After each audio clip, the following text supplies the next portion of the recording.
Alright mga sir, bali nakakuha kasi tayo ng tatlong allocation from Sublimed Sportswear Apparel. So check natin kung ano to.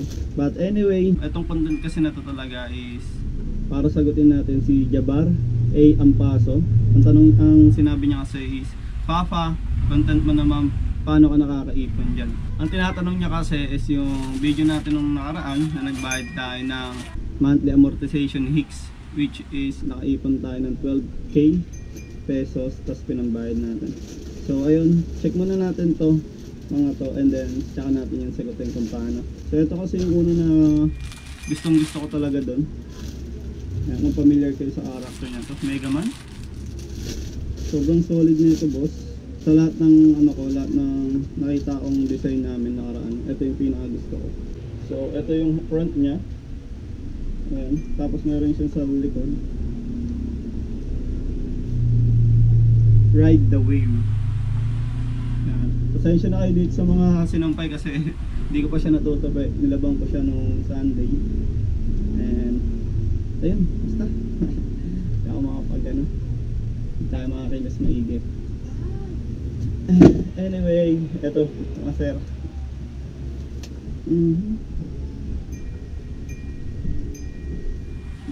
Ayun yung front na. Ang astig nga yun. Di tayong abs ko. Charis. So ayun yung, tapos mayroon siya dito pangalan ata ni Megan lang. Tapos ito yung front design niya. Tapos meron siya dito parang shadow. Siyempre tiketa ng sabli. Tapos ayun yung likod. Goods na goods, no? Color black pa siya. Tsaka ang ganda ng color combination niya mga boss. So ayun.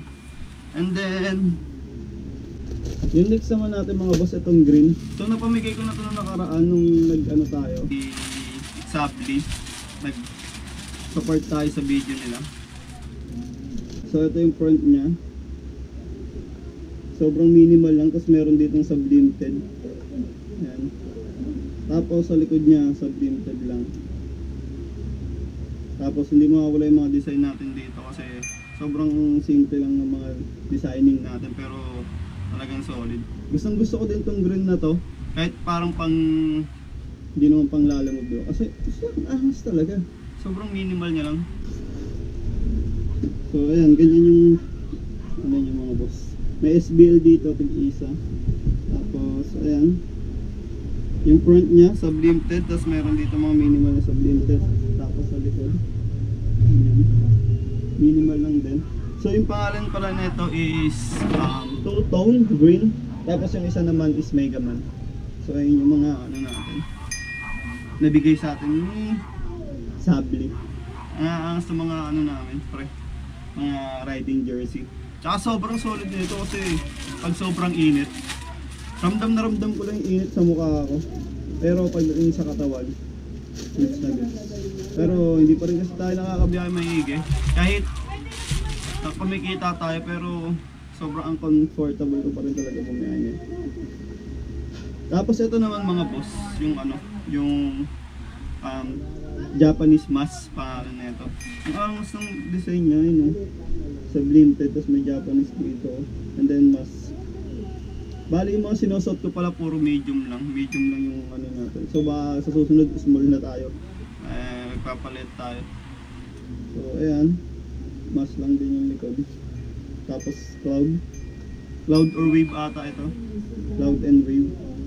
So ayun, sobrang simple lang din naman yung mga pinagkukuha kung mga design. Wala kasi tayong second cam. Gusto ko din magkaroon ng second cam ulit para para makita lang yung sabli natin. So ayan mga boss, ganyan yung design niya. Tapos ito yung likod.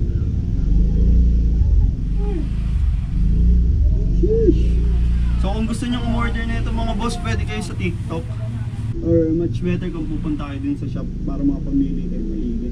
And ayun, tapos sagutin na din natin tong question ulit ni Jabar.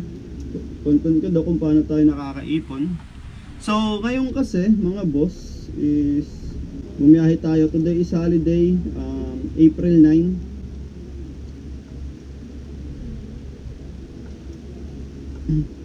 Bali, ang biyahe kasi natin kanina is 8 AM to 4 PM. And nakakuha naman tayo ng 12 bookings, 1,333 pesos yung kinita natin.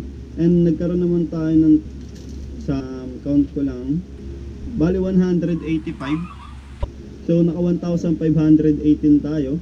Bali yung kinita ko kahapon is 550 lang. Nag half day lang kami kasi pumunta nga kami ng Sabli.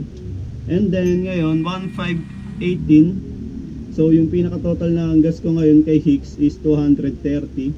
So parang kumita ako ng around 1,700. So ayun yung pinaka total na kinita ko. And then eto kasi yung kahapon kasi pala 550.